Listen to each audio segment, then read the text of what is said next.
أعوذ بالله من الشيطان الرجيم بسم الله الرحمن الرحيم Bismillahirrahmanirrahim. Qala al-musannifu rahimahullah wa nafa'ana bihi wa bi ulumihi fid dharain amin ya rabbal alamin.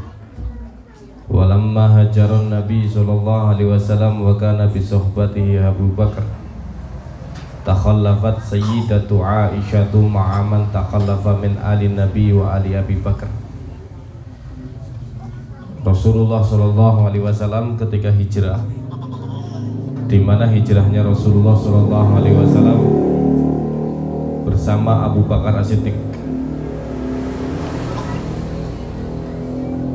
Sayyidah Aisyah pada saat itu tidak ikut hijrah bersama Rasulullah, carry bersama keluarga Rasulullah Shallallahu Alaihi Wasallam yang lain, yang perempuan-perempuan. Jadi pas Rasulullah hijrah itu sing wetok-wetok ditinggal, Aisyah ditinggal, Sayyidah Fatimah ditinggal, Zainab ditinggal, Ummu Kulsum ditinggal, putri-putrine Rasulullah Shallallahu Alaihi Wasallam ditinggal. Nek Ruqayyah putri Rasulullah sing jenenge Ruqayyah niku pun hijrah teng Habasyah. Habasyah saniki niku Ethiopia. Jadi perempuan-perempuan keluarganya Abu Bakar, perempuan-perempuan keluarganya Rasulullah niku tesi teng Madinah, tesi teng Makkah. Pada saat itu hijrah dari Makkah ke Madinah itu Sayyidah Zainab sedang hamil. Sayyidah Zainab niku sinten? Sayyidah Zainab niku putrine Rasulullah sing paling tua. Putri tertua Rasulullah namanya Sayyidah Zainab sedang hamil. Lah di tengah jalan niku ta'arradu 'alaihal kuffar. Di tengah jalan itu orang-orang kafir itu mengganggu ontanya Sayyidah Zainab, sehingga Sayyidah Zainab jatuh dari onta dan keguguran. Kepulang lagi ke Makkah. Jadi pernah berangkat Sayyidah Aisyah, Zainab, Ummu Kulsum, Fatimah dari Makkah ke Madinah, pulang lagi karena apa? Karena Sayyidah Zainab itu jatuh dari tunggangannya karena diganggu oleh orang kafir dan keguguran. Pada saat itu hamilnya sekitar 4 bulan. Nah, pada saat itu belum ada yang namanya ayat hijab. Jadi ayat hijab jenengan pada ruku, pada kudungan iki diwajibkan itu setelah Rasulullah hijrah 5 tahun, tahun ke-5 Hijriah. Jadi riyen niku pas ketika ini Sayyidah Aisyah, Zainab, Ummu Kulsum, Fatimah itu hijrah dari Makkah ke Madinah ki urung hijaban kata jenengan ngeten iki, urung kudungan. Kelambine gen bebas. Kemudian turun ayat hijab itu pada tahun ke-5 Hijriah. Tahun ke-5 Hijriah gara-garane iku sahabat akeh sing sering nongkrong nang daleme Kanjeng Nabi. Lah garwane Kanjeng Nabi sering rewariwi mboten ngagem penutup hijab. Akhirnya Sayyidina Umar bin Khattab ngendika, "Mosok aku iso weruh aurate garwa-garwane Kanjeng Nabi iki piye ceritane?" Akhirnya turun ayat hijab.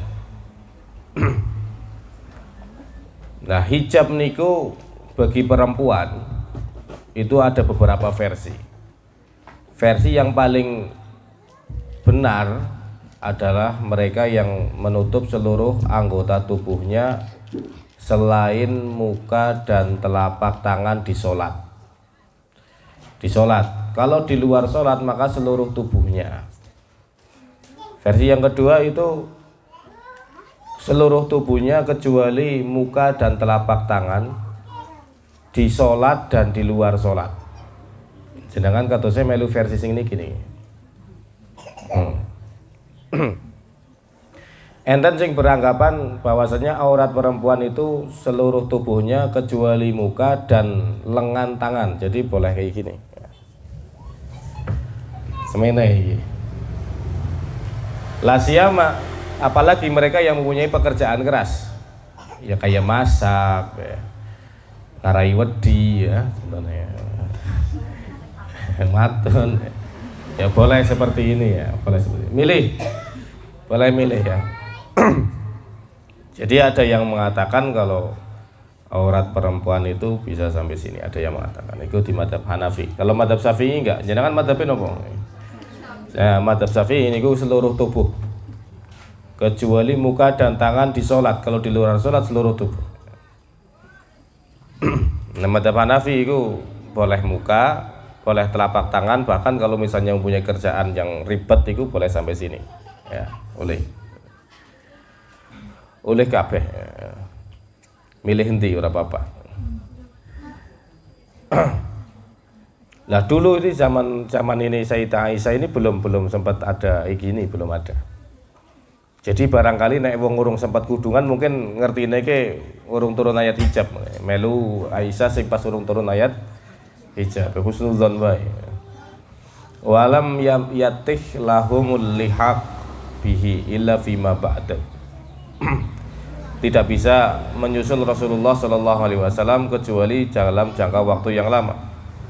Wa tahammalat usratu Abi Bakar fi muqaddimatiha Aisyah ba'da su'ubati wal akhtar fi tariqil wusul ilal Madinah, di mana seperti yang saya terangkan tadi bahwasanya di jalan itu banyak sekali masalah karena walaupun perempuan tetap diganggu. Ini menurut saya pribadi itu, bagaimana seorang laki-laki itu mengganggu perempuan yang pada saat itu masih kecil-kecil, di mana banyak sekali kalau ditarim banyak sekali orang menjadi wali itu karena dia suami yang sabar terhadap istrinya. Tidak ada wali, ada sejarahnya wali yang mempunyai sifat kasar terhadap istrinya, nggak ada satupun wali dan nabi dan wali yang mempunyai sifat kasar terhadap istrinya. Nah dari kelihatan ini berarti kelakuan orang yang kasar terhadap perempuan, diskriminasi terhadap perempuan itu adalah kelakuannya orang Quraisy, orang kafir Quraisy, orang-orang jahiliyah dulu. Ketika Islam datang itu perempuan diangkat derajatnya. Buktinya apa? Buktinya umat Islam pertama kali yang masuk Islam adalah perempuan, yaitu Sayyidah Khadijah. Dan pertama kali orang yang syahid di dalam Islam adalah perempuan, yaitu Sumayyah bintu Khayyat. Dan kelak di akhirat itu kalau di dunia ditanya ki si anaknya siapa, mesti ditakoni anaknya bapaknya. Nah pinter teman anaknya siapa? Iya anaknya bapak iki. Tapi ngemben nang akhirat itu setiap anak dipanggil nama ibunya, bukan nama ayahnya. Itu Islam seperti itu. Jadi kalau misalnya sekarang kok ada orang yang berani kasar terhadap perempuan, main kasar terhadap perempuan, mendiskriminasikan perempuan, berarti dia adalah seorang yang mengikuti adat-adat jahiliyah. Sampai sekarang itu luar biasa ya. Ketika ada perempuan ngapurane diperkosa, itu pasti disalahkan perempuannya. Perempuannya disalahkan seperti ini. Wah gara-gara metu wengi, oh gara-gara buka aurat.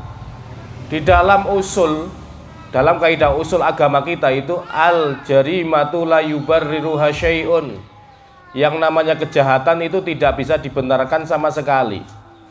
Kalau misalnya ada perempuan diperkosa, berarti sing salah iku yo sing merkosa. Kok iso-isone sing disalahna sing wedok terus. Seolah-olah kayak wong wadon yang pantas terus disalahke. Bahkan guru saya Al-Habib Ali Al-Jufri itu sampai menangis ketika ada orang perempuan diperkosa sing disalahna sing wadon gara-gara buka aurat. Padahal jenengan ngerti apa ora teng Bali niku ana wong nutup aurat apa ora? Nang Bali kayak nang pantai Kuta. Wong pada buta diperkosa apa ora? Ora. Nang Papua malah orang ngelabi blas. Nggih. Kemudian teng Arab Saudi, tiang Indonesia kathah sing dadi korban pemerkosaan di taksi. Teng Arab iku kaya ngopo ning klambi. Kabeh ditutupi ya diperkosa. Jadi sing salah niku sanes perempuan, sing salah iku pikirane wong lanang niku.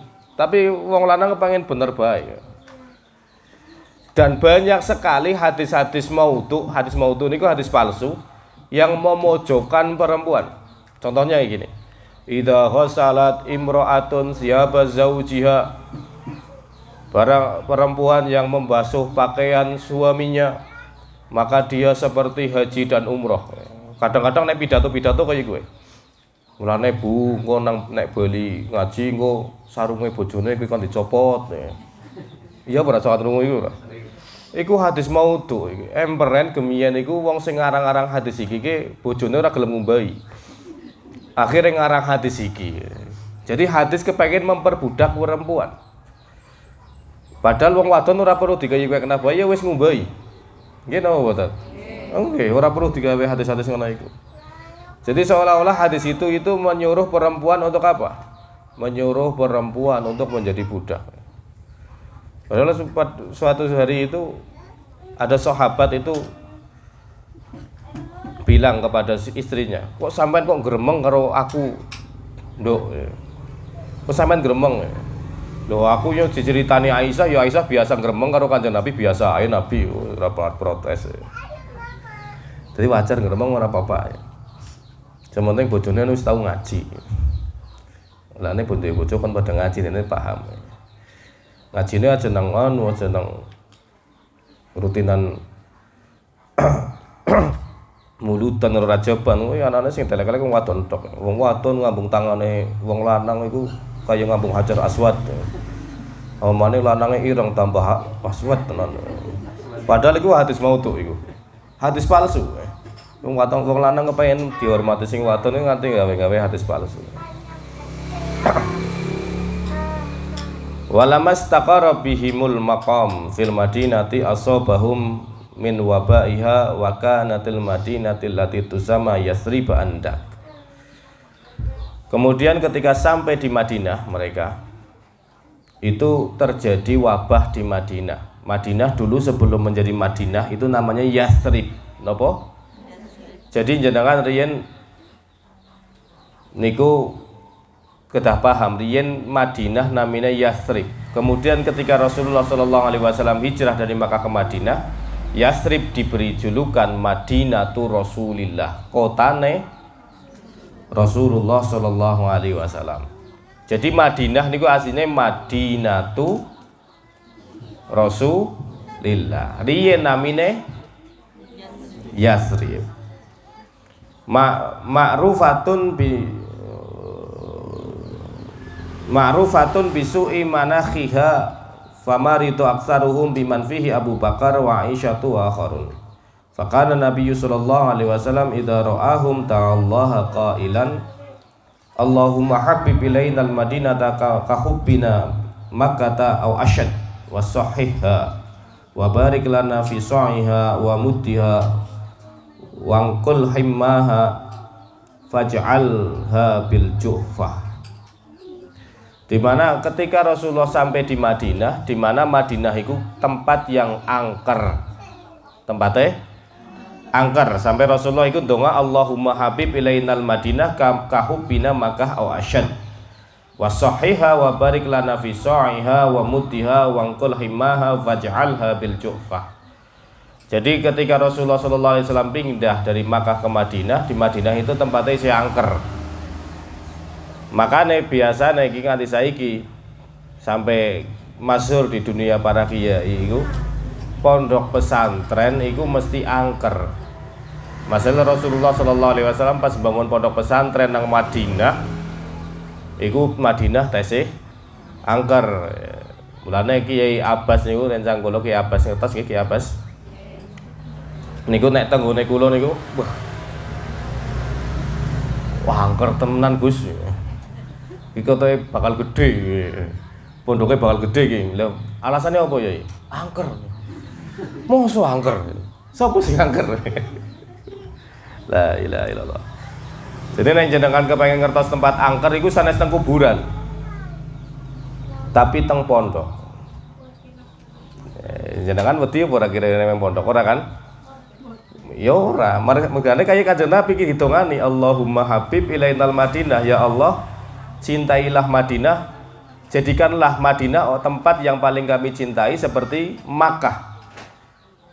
Wasahiha, dan sehatkanlah Madinah dan berkailah di Madinah dan pindah penyakitnya ke Ju'fah. Pindah penyakitnya ke Ju'fah. Jadi mergane ya nang kono akeh santrine akhirnya didongani nang santri dadine dari tempatnya iku nyaman. Sing maune angker dadine nyaman yo barangkali jine melu ngaji. Jine melu ngaji. Kulo niku sering nek misale selain dina Selasa kali kulo nek duhur iku mulang dina Senin kali dina Selasa bar duhur iku jam 2. Tapi biasanya iku nek dina Sabtu, dina Ahad, dina Jemuah iku jam 2 ana dehem-dehem nang ruang tamu. Sopo tiliki ora ana. Ki kayane ki sing ora keton melu ngaji, tapi ngenteni dehem-dehem kaya santri nek do ngenteni. Mbren jin mbren. Tapi sanes jinul kali jinem.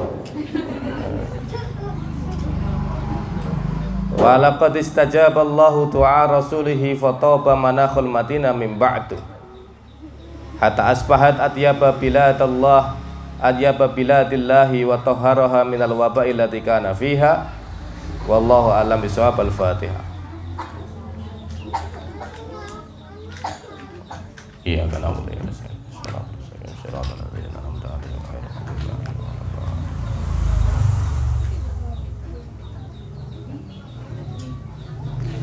Bismillahirrahmanirrahim. Allahumma shalli ala sayyidina Muhammadin wa ala ali sayyidina Muhammad.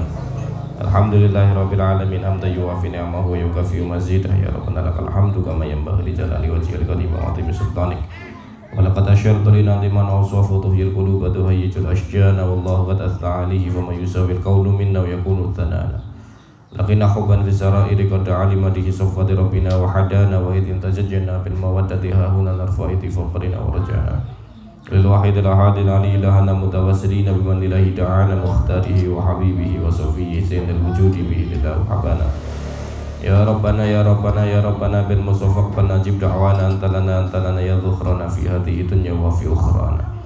Aslih lana al-ahwal wa fi dhammana wa la tuakhid rabbina akhtana wa salbina fi nahji ta'al mustafa zabida la qadamil habibi khutana arina bi fadli minka tar'at ahmadin fi bahjatin ainul ridha tar'ana wa rabut bihi fi kulli halin hablana wa hibala man wadda wa man walana wal muhsinina wa man ajaba nida'ana wa dhawil huquqi wa taliban awsana wal hadirina wa sa'iyan fi jam'ina nahnu bayna yadayka anta tarana wa laqad rajawnaka faghisulana wasma bi fadlika ya sami'u du'ana wa ansur bina sunnata taha fi biqa'il ardi wa ma kullu man a'adana wa ansur ilayna waskina kasalana واشفي وعافي عجلا مرضانا واقض لنا الحاجات واحسن ختمنا عند الممات واصلح عقبانا يا رب واجمعنا واحبابا لنا في ذلك الفردوس يا رجوانا بالمصطفى صل عليه واله ما حرقته صبا صلاه سبحان ربك رب العزه عما يصفون وسلام على المرسلين والحمد لله رب العالمين. الفاتحه.